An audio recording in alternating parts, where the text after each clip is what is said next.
when I create, I kind of create to what I like to do. And I'm not trying to please anybody else, because when you start pleasing and you become a collage of other people's opinions, it's a problem. So I just write what I love to write from my perspective. Hello and welcome to Beyond Networking, the show where we help you build a sustainable career in an unpredictable world. We believe if you learn to weave a network of people who trust you, who feel heard, understood, and valued in your presence, there will always be someone willing to hire you, buy from you, or work with you. On this show, we feature intimate conversations with legends and leaders of industries about the relationships, connections, and chance encounters that form the foundation of success. Remember to subscribe for world-class insights on how to build a life and career that you are proud of. And join our community at beyondnetworkingpodcast.com. All right, that's it for me. Now it's time to go beyond networking with this week's guest, Joe Young.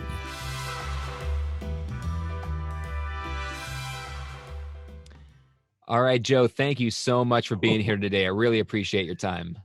Oh, it's a pleasure, Brian, to reconnect again. You're looking good. Oh, You're thank like you. Benjamin Button. You get younger every time I see you.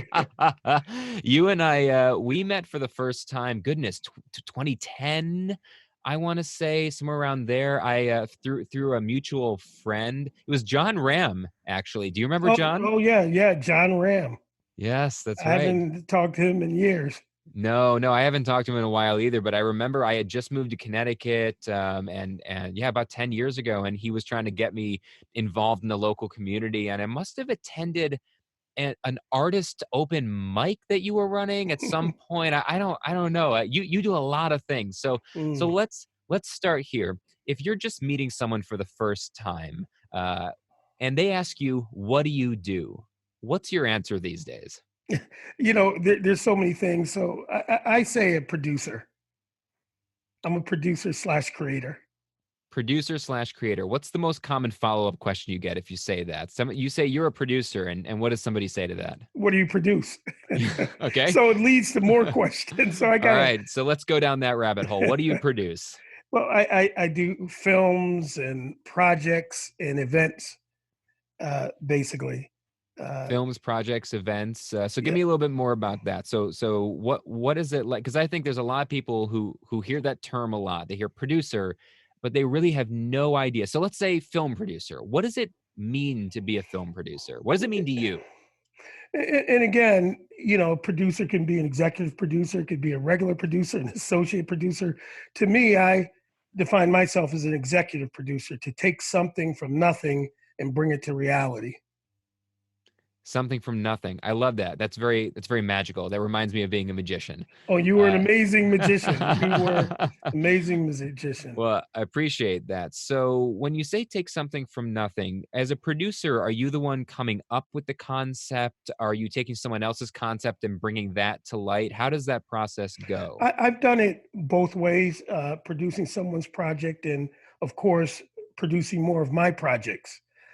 So I remember years ago, I did I was given some grant money to do a project in Hartford, and I work with a lot of kids, and my background is cartooning. And so I did a big comic strip, the length of a football field in Hartford. So I took this idea from nothing and turned it into a comic strip, the length of a football field. Wow, that's so wild. So what was the result of that? Well, again, I believe in karma. People always think about bad karma, but I also believe in good karma too. So I wanted to serve a lot of kids and teach them the art of cartooning, because cartooning involves writing and drawing. And if you can write the alphabet or you could do geometric shape, you can draw. So I wanted to offer a cartooning summer camp where kids would focus on literacy. And so I got the city of Hartford donated a park. We built a big easel in the park, and we had the whole facilities, and we created a comic strip the length of a football field. And we have 5,000 kids from New England come. And I was thinking it was just a cool project. Then the Hartford Current covers it, Brian, and then it hits the Associated Press. Then it goes Wow. crazy. The Boston Globe gives me a page and a half. New York Times, a full page. USA Today, Jet Magazine, and National Report. So sometimes when you're doing good stuff, good things happen. Wow, that's amazing how many things came out of just wanting to give back, to do something. Where did that instinct come from? I feel like there's a lot of people that walk around going, I wish I could do more, uh, but never do anything, right? But never actually take that step, or think, I wish I could do more, but I don't have the money, or I wish I could do more, but I don't have the time. What do you say to people like that? Well, I never let money hold me back from getting something done. If the key, I think, too, Brian, is knowing what your gift and your passion is to me. And to me, gift and passion are two different things. Mm. Your passion is something you like to do.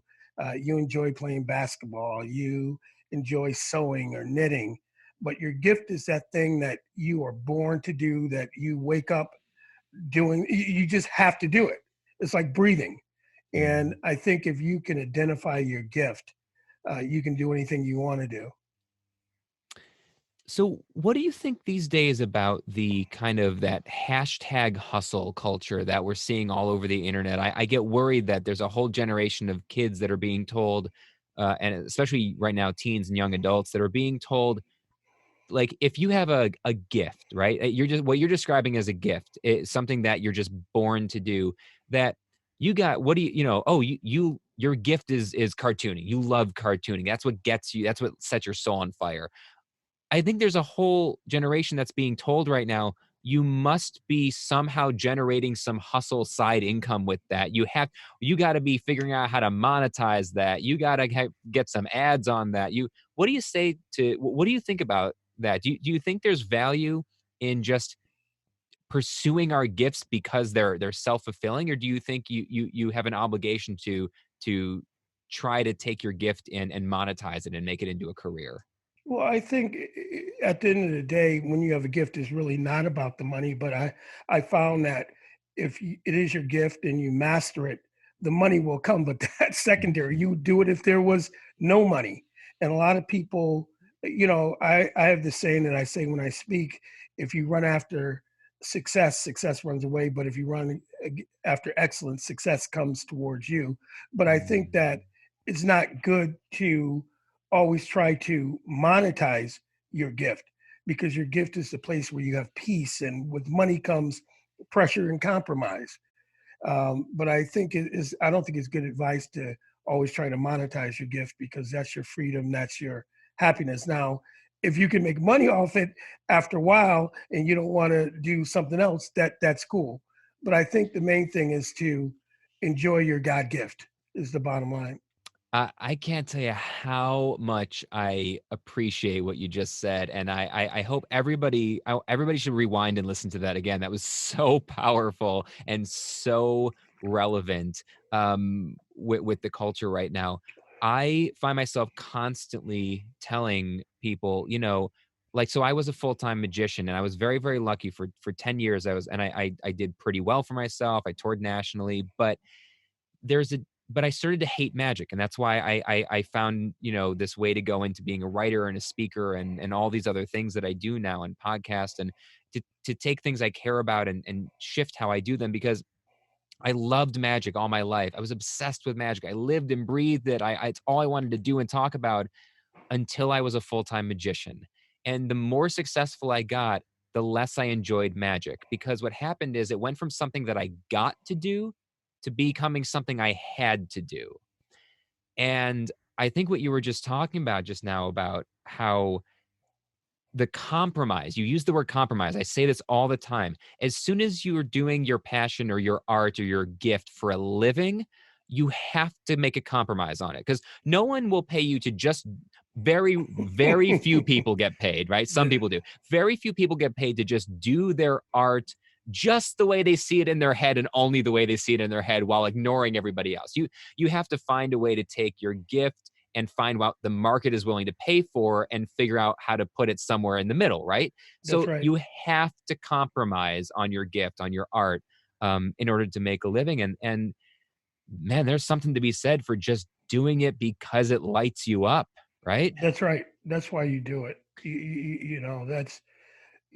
That's why you do it. The gift, you have to do it. It's like breathing. And Yeah, we get it yeah, mixed up in this want to get money culture. yeah, yeah. So, but I agree with you 100%. Now, you can make money off your passion. That's a different story. Yes, yes.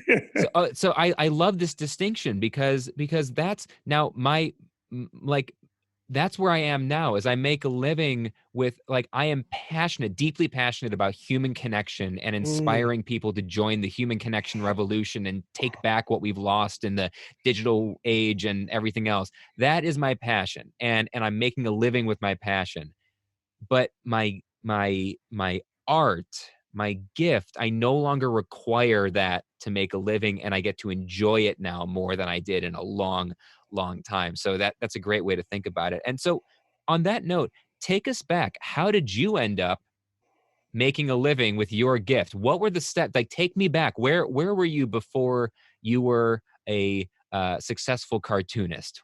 Well, What before it all we started? have to go back to age 7. Okay, take me to age 7. Age 7 is kind of crazy because I was doing then what I'm doing now, taking something and turning it into something with being creative. I've always wanted to be a writer. So if you look at my movie Diamond Rough or the different properties or even my Scruples comic strips, it's always someone overcoming adversity. And so at 7, I wrote my first play called John Lee, where he was fighting monsters. And I showcased it in front of my family. I have 7 brothers and sisters, Brian, 3 sets of twins. So to me, it was like I was on Broadway, 3 sets of twins. all fraternal. I'm a twin, Wow. right?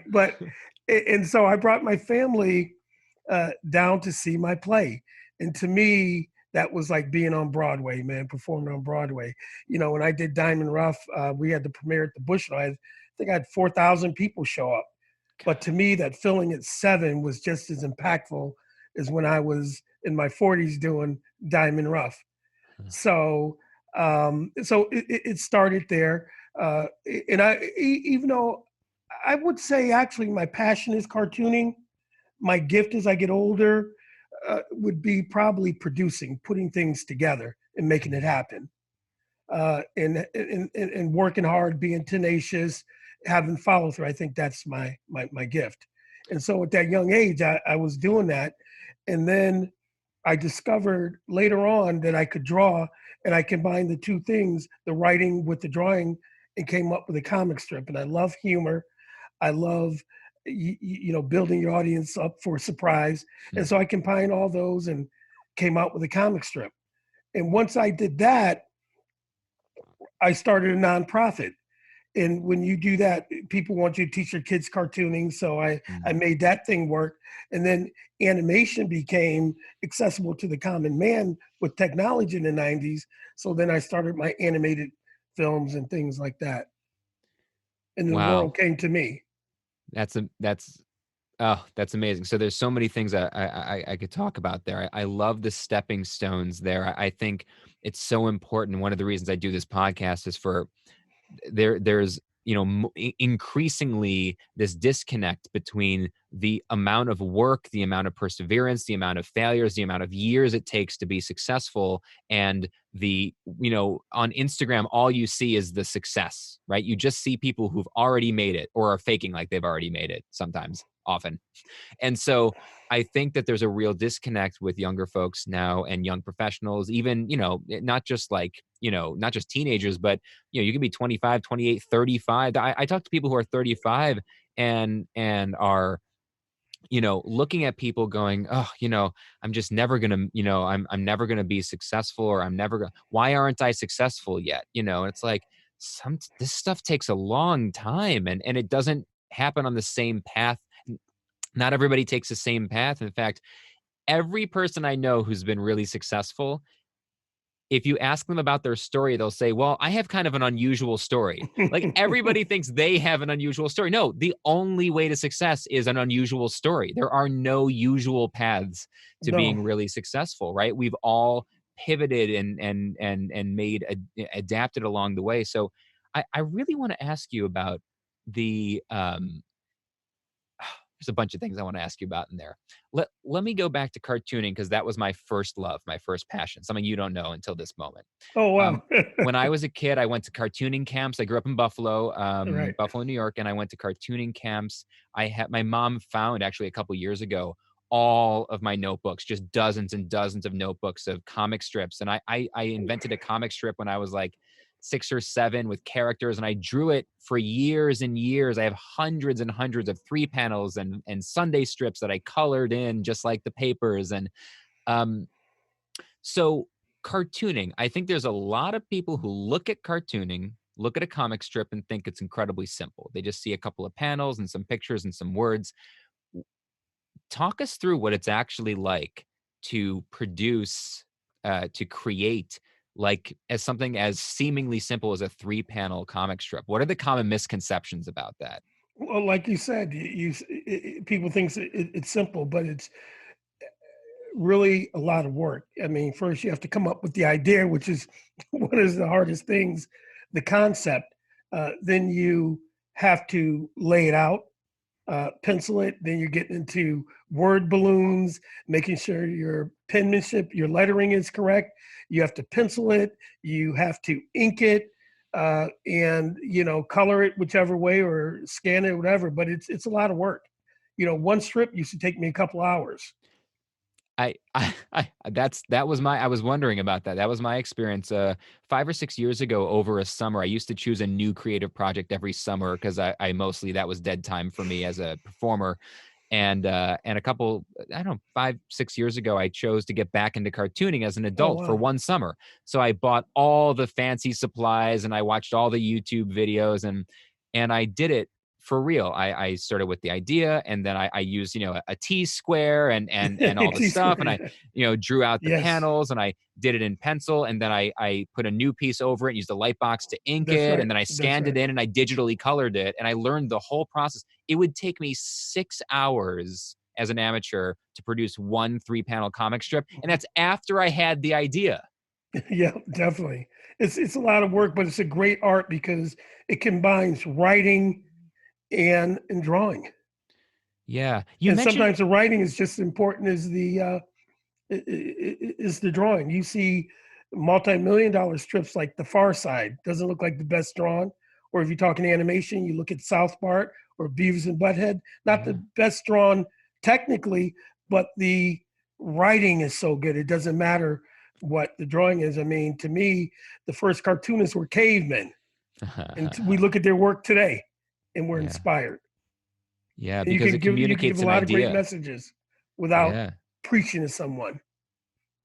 Oh, I love that. Yeah, that you can communicate an idea without being preachy. You can kind of backdoor ideas about the world. Like I grew up I was obsessed with, and to this day I'm obsessed with, Calvin and Hobbes. All-time favorite comic strip. I just was obsessed with it. And I loved that Calvin and Hobbes was like social and political commentary through the eyes of a 6-year-old, right? You're reading a comic strip about a 6-year-old and his stuffed tiger that he thinks is a real tiger in his imagination. And on the surface, it's just it's fun and quirky and silly and cute, but the ideas contained within it, I still have them in my head. I read that obsessively as a kid, and I still think about Calvin and Hobbes. It's some of the most like profound art I've ever read. And I have a philosophy degree. And like right there in this comic strip that I was reading as a kid was most of the really important life concepts. I love that. It's funny because when I do my cartooning classes, I always make references to the great ones, and I say one of the greatest comic strip artists to ever live is Bill Watterson of Calvin and Hobbes. Yeah. You also have some great contemporary guys like Aaron Magruder, who does the Boondocks. Years Yes. ago, there was Walt Kelly. He did a strip called Pogo, which was too sophisticated for the masses. Huh. So there, and even Schultz was great. Oh yeah. So but cartooning is a great way to get a message across with a few lines. So let me ask you about that then. Do you feel like the technology has helped the world of cartooning has made it better, or do you think the ability to kind of copy paste has made it worse? And what I'm thinking of is I one of my other favorites was Garfield. I loved Garfield. And I Jim still Davis. yeah, Jim Davis, right? And I still love Garfield, but I've watched over the last couple of years some documentaries behind the scenes where he shows you how they make Garfield now. Mhm. And there's nothing being done new now. He writes the script, right? So it's a new script for each strip, but then they have every possible position of every possible character saved, and they just have to go drag and drop, and that becomes a strip and it goes out digitally, right? There's no hand to paper, there's no new poses anymore. They've got it all. Is that better or worse or just different? Well, I think it works both ways. It takes away from the beauty of the art Mhm. when you can't do it from scratch like anything else. I mean, we could put stuff in the microwave, but nothing beats cooking it. But then because of time and things else, and with technology, cartooning is now animated, and Mhm. it gives the artist another vehicle to express themselves. So I think it goes either way. But if you want to master cartooning and be really successful at it, I think you need to do it the old way and learn the fundamentals. It's kind of like doing a crossover in basketball and you don't know how to dribble. Yeah. Yeah. Yeah. Yeah. Yeah. That's great. And I think where would you tell parents these days if if their kids really into cartooning, maybe they don't have access to like a cartooning class or a camp like you do. Maybe they don't have the physical access or the financial access. What would you tell parents if to get their kids into it? What should they be doing? Go to YouTube. Everything's on YouTube. Yeah. Yeah, just go there. Is there any particular I usually don't ask for specific references like this, but I think it might be useful. Is there a specific YouTube channel you have in mind that is actually useful for that? Or if not, you can tell me later. I can put them in the show notes Yeah, for yeah, anybody. yeah. No, Yeah, there's a few. And again, it's good to do exploration because someone's style might not match your kid's learning yeah. or interest. So there's a bunch on YouTube. Yeah, yeah. Is it still worthwhile to just pull out your favorite comic strips, whether digitally or the books or whatever now, and kind of just copy, not trace, but try to replicate them, try to copy them? I did that. I used to draw Pokemon characters as a kid and try to replicate them as best I could. Is there value in that? Oh, of course it is. You learn different styles. Anime is real big now. Japanese anime is Yeah. huge now in the schools. But what I do, if someone is serious about cartooning, I would suggest you read, to me, the Bible of comic strips, and it's called Backstage to the Strips by Mort Walker. He Mm, did Beetle Bailey, High and nice. Lowest. But it's kind of like the encyclopedia. It shows you behind the stories, their personal lives, their successes. And it's called Backstage to the Strips by Mort Great. Walker. I Great. encourage anybody who's serious about comic strips to read that book. Fantastic. I'll make sure that there's a link to that in Yeah. the show notes. So let's pivot a little bit here. The reason that we're actually having this conversation today is because just for those who may be listening in the future, maybe it's 2023 right now and you're listening or watching this. Wouldn't that be wonderful if people were still watching this in 2023? We are recording this in the middle of the 2020 coronavirus pandemic. So we are quarantined, we are on lockdown, and I have no idea if you're listening in the future if that's going to sound like a normal thing to you, if that's going to become the new normal, or if that's going to be like, whoa, my God, I forgot about that. So right now, you were supposed to be doing just yesterday.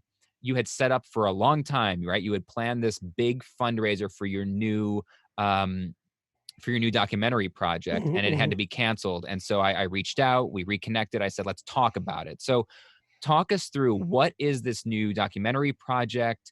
At least let's talk about it first. What was it going to be until this pandemic? And then if it's changed, then you tell me what's changed. But what is the project? Okay, well, one of the things I love to do, Brian, kind of like you, is to motivate people. And I like to do it through action as opposed to just talking about it. Mhm.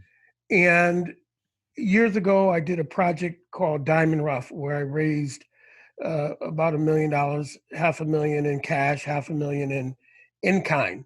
Wow. And it was an independent film. It was one of the first homegrown films in Hartford ever done. And a lot of people said, how'd you do it? And I said, well, I followed through on my gift and I surrounded myself with really good people. Now, a little interesting fact about that, which is leading to where I'm going, is I jump started that in 2008. I went in front of YouTube and said, I'm going to pull this project off in 2 years. Guess what happens? One of the biggest recessions in history in 2008. What should have took me 2 years took me 5 years because of the recession. But it's about turning adversity into opportunity. Without the recession, I couldn't have done the movie. Actors were half price. It was a SAG movie. Actors were half price. Buildings were half price. People were donating.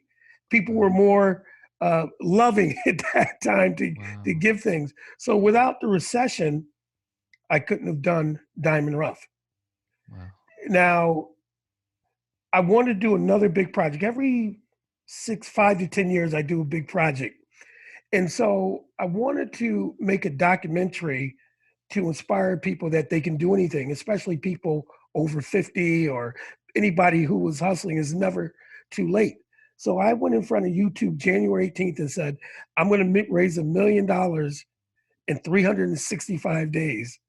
I've never done it in that period of time. I've probably seen it over a decade, but never at one time. So I wanted to challenge myself too. So I made this statement, and through sponsorships and grants and fundraisers and events and investing in property, I was, I'm still going to do it.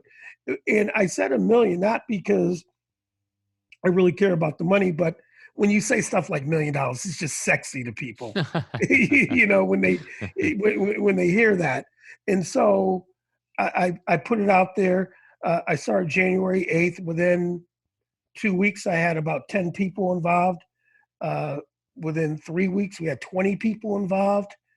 It was by myself. We got a beautiful office, the first floor of a building, and people were watching me do these things. And so I'm going to turn the journey of making the documentary into a documentary, and it's called Creator Joe Young.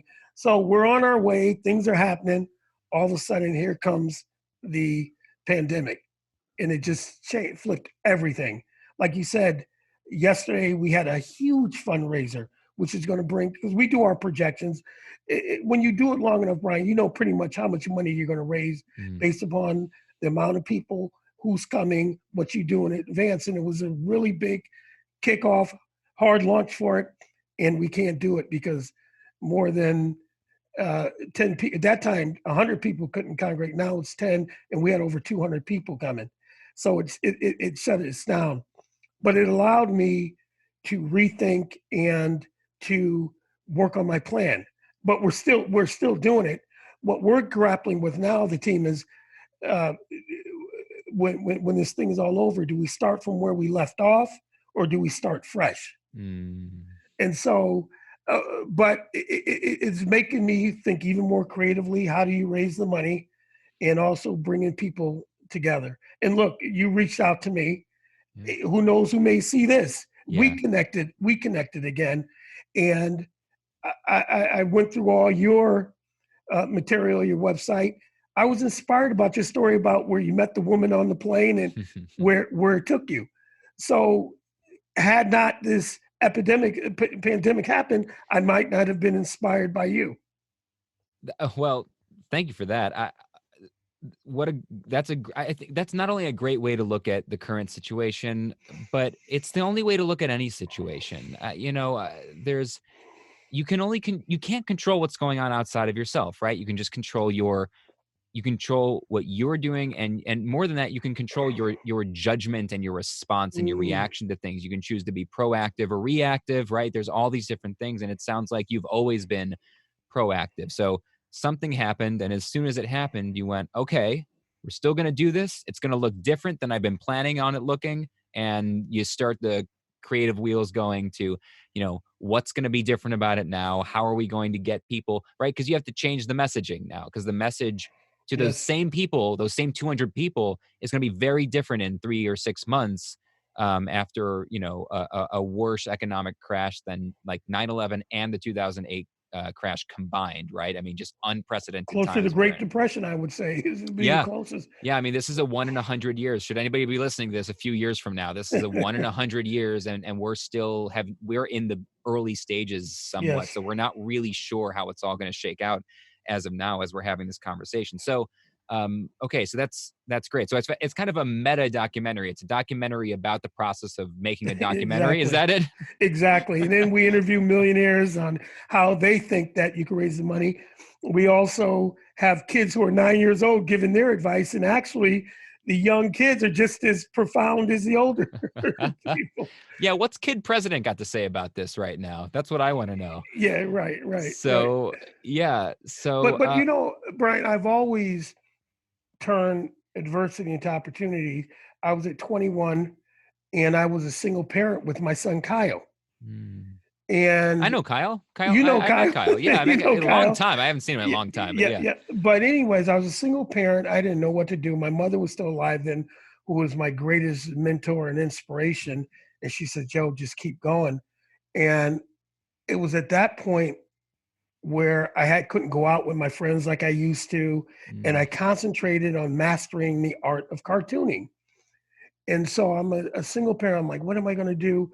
But because of that situation, I got really good at my craft. And then 6 months later, or a year later, I was syndicated by a news service out of New York. So again, it's another story of turning adversity into opportunity. That's great. I so I want to pivot a little bit on the conversations, kind of the same track, but a little pivot here. When you're talking about cartooning, when you're talking about making a movie, we're both kind of, we're both in the motivation and in the entertainment industry. Like we both have a hand in each. And Mm-hmm. for me, I've mostly, over the years, mostly been a live performer, which is partly why the current situation is so difficult, right? That 90% of my work is usually stepping on live stages in front of real audiences. Mm. So I'm pivoting like we all are. But um, even my pivot right now to doing virtual programs is still mostly live with an audience just via webcam. So my question is, as a live performer, I feed off the energy of the audience. I can tell where they are, how they're reacting to me, if they're connecting with me or not, I pivot in the moment. But when you draw a comic strip, when you make a movie, you do the thing and then it's done, and then you give it to, and then somebody watches it on their own. Like you can't change the movie the way you made it in response to how someone's watching it right now, right?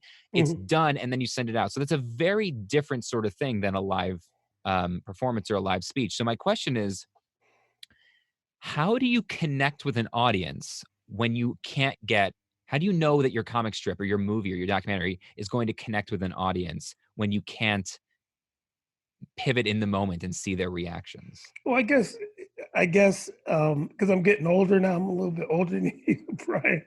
But and I'm sure you feel the same way. When I create, I kind of create to what I like to do, and I'm not trying to please anybody else. Because when you start pleasing and you become a collage of other people's opinions, it's a problem. So I just write what I love to write from my perspective, if that makes sense. It does. It does make sense. So I think you kind of just answered it, but then here's just straightforward the question. So then a lot of people get really brought down by negative feedback. A lot of Ooh, people that have been saying for years, I wish I want to write a blog. And you say, well, why don't you write a blog? And then, well, I'm worried that people will think it's stupid or they won't wow. like it, right? That's all over. I'd love to make a move. I'd love to start a YouTube channel. Why haven't you? Well, I don't want, I think maybe what if people don't like it and whatever. How do you handle negative feedback? What do you say to that? It's funny. I'm just done writing a book called "If." It's a survival guide for emerging artists, and my biggest chapter is how to deal with haters. Yes. And Brian, in your position, you're in the spotlight, Yeah. so people are going to take shots at you, man. Hmm. And it comes with the territory. Like I've heard before, if no one's taking shots at you, if people aren't criticizing you, you're doing something wrong. Yeah. Jesus was criticized. Anybody, I don't know anybody who succeeded anything of greatness that hasn't had shots taken at them. Yeah. It comes with that's what you sign up for. It's You like know, you're not there to bake cookies. You're there trying to make a difference. That's so funny. My mentor, one of the things he references a lot. He goes, "Go on Amazon and look up Harry Potter, and you're going to find a whole bunch of 1-star reviews. Worst book ever written."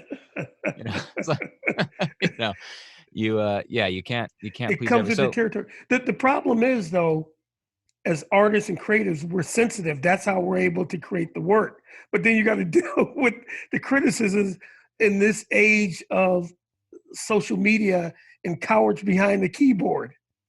yeah, yeah. So my question though is where's the line? Because on one hand, I'm with you. I'm like, just right, shun the non-believers, ignore the haters, do your art, make the art you believe it, is valuable and worthwhile. On the other hand, as an artist, it's no use to me if I'm the only one who sees it, right? It's no use to the world. I mean, maybe it's useful to me, right? It could be intrinsically valuable, but if I'm making art, I'm designing, I want the world, somebody to get value out of it, right?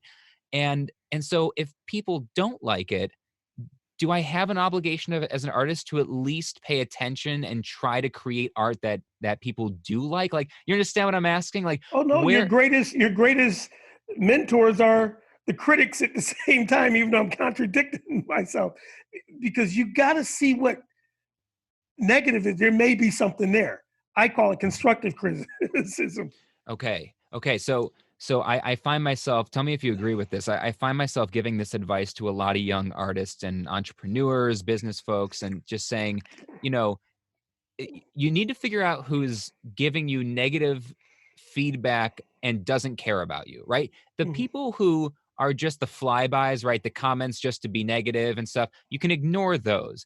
But then on the other hand, you need to figure out there are people who genuinely want you to succeed that are giving you quote negative feedback. And you got to pay attention to those people, right? The people that actually want you to be great, that would love for you to be great and are giving you some negative criticism. Maybe it's not negative criticism, right? Maybe it's constructive, right? Does that make sense? Yeah, my dad is my biggest critic, but my biggest supporter at the same Yeah. time. Yeah. Anytime I do a project, he says, "Who pays for that? How are you going to how are you going to do that?" But dad, but he's the only one in the family with an 850 credit score, so he knows something. So that's very funny. Yeah, So but with the people who are with you in the bad times and the good times, those are the ones that you really listen to yeah. and take their. You may go against it, but really listen to what they're saying because they can see what you can't see. Because as artists, Brian, we can be delusional sometimes. We can be delusional lots of times. um, one of my favorite quotes of all time is from one of my heroes, Steve Martin, and he said, "I've learned through the years that there's no harm in like pumping oneself up with delusions in between moments of valid inspiration." That's good. That's um, good. so now I got to ask you the question that everybody comes on here to answer. Every single person who comes on this podcast, I ask the question. I want to hear a story from you about a chance encounter, somebody that you met randomly at some point in your life. Maybe you stayed in touch with them. Maybe you only met them for 5 minutes and they're a stranger and you've never seen them again. But a story of a chance encounter that really impacted you, your life or your work. Do you have something for us? Yeah, I would say that person probably would be Maurice Starr. Maurice Starr wrote the song Candy Girl. Out of his head came a group called New Kids on the Block. Mm-hmm. He created them, he managed them, he made $1 billion with the New Kid property. I met him in the 1990s through a couple, Silver Sargent and Linda Sargent in Hartford. And New Kids were at the biggest height in like 91. And I did a big tribute for him at Weaver High School in Hartford. And he never forgot it. He had me on stage with New Kids. I mean, and then years later, when I was doing Diamond Rough, I asked him to host my Atlanta premiere. He did it, and we reconnected. And he said, "Joe, you've always been on my mind." And he was working with a boy band called NK5, kind of making them like New Kids on the Block. And I said, Maurice, I want to learn under you. So I took half my time and flew to Florida and was learning under him. Then he asked me to be president of his record company, which I did.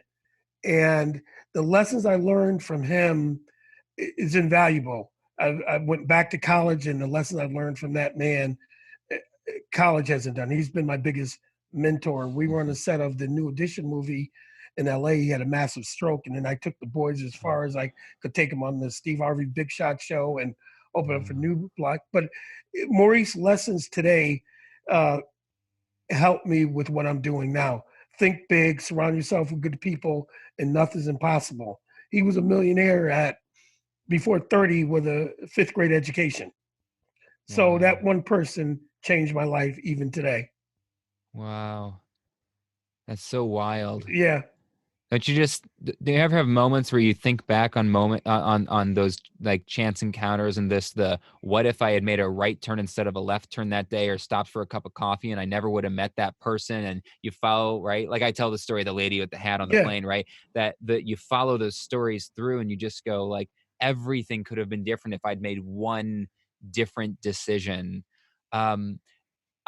So to that end, I've been thinking a lot because, I get all these amazing folks that come on and like you, Joe, and tell me these stories. And I keep having these moments where I think how much of success kind of comes down to luck, right? How, like, all these lucky moments, like, let me ask you, do you believe in luck? I believe in timing. I believe in the universe. You attract what you, I think it's Rumi who said, what you are seeking is seeking you. Mm. And I think it's the universe answering you. Mm. And I believe that. Yeah. So if it wasn't Maurice Starr, it might have been someone else. I was looking for a mentor, someone to show me things that I didn't know. It's kind of like Gail King has been that for me too. I mean, she was one of the first person to put me on. Anytime I'm doing a project, she's there. And so I put out the universe. I wanted to be a successful cartoonist, and I wrote to her. She answered. I wanted someone like Maurice in my life, and it came. What you were seeking is seeking you. That's great. It's like, that reminds me of that old quote, when the student is ready, the teacher will appear. I believe that. And that's timing, that's luck, that's God, whatever you want to call it, the universe. And it's real. So do you feel lucky? I feel blessed. I feel favored. And because energy, I think the energy, we all make mistakes. We've all made mistakes over the years. Sure. I think I output more positive energy than bad. And that's why it comes back to me. And I try to surround myself with like minds and positive people, and I like to study the people around you. I mean, Brian, you're a charismatic guy and you probably could sell me anything. But I want to know who's around you. Who are you associated with? Then I really know who you are. That's great.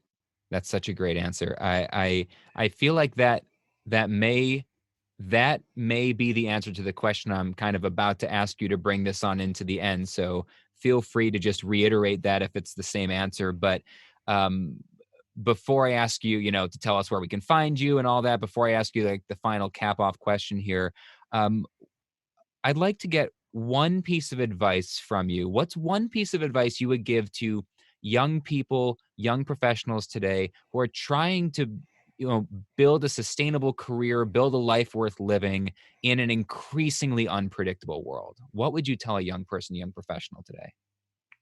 Master what you want to do. Be the best at what you want to do, and the rest will take care of itself. I know you're doing an interview on me, but Brian, let me ask you a question.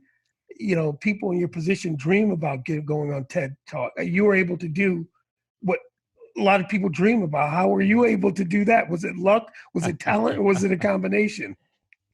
I appreciate the flip of the script. I'll give you the answer because I've actually really never talked about that. It's actually, I'm working on a new book. I'm working on my second book right now, Wow. and the book is about the role of luck and success, which is why I've been Right. asking all these smart people about that. And it's kind of being born out of the podcast conversations I've been having for the last 2 years. And um, one of the big stories that I'm going to tell in the book is about how I got the TEDx, because I get asked that all the time. And it was both of those things. It was hard work and perseverance and talent and luck. It was all of those things. And without Mm, luck, it couldn't have happened. But here's how it actually happened.